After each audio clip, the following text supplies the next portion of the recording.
Guys, we are going to make പച്ചക്കുരുമുളക് അരച്ച അയലക്കറി. Okay, ഇനി നമ്മൾ ഇതില് പച്ചക്കുരുമുളക്, ഇഞ്ചി, വെളുത്തുള്ളി, ചെറിയുള്ളി എല്ലാം കൂടി അരച്ച് ചേർക്കാം.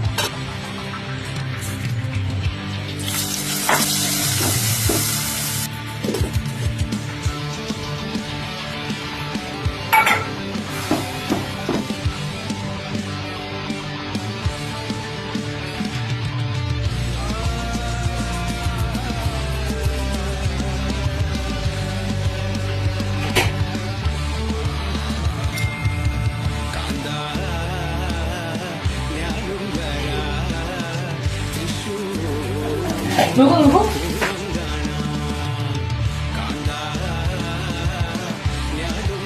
이렇게 넣어 이렇게. 요리요. 쌀.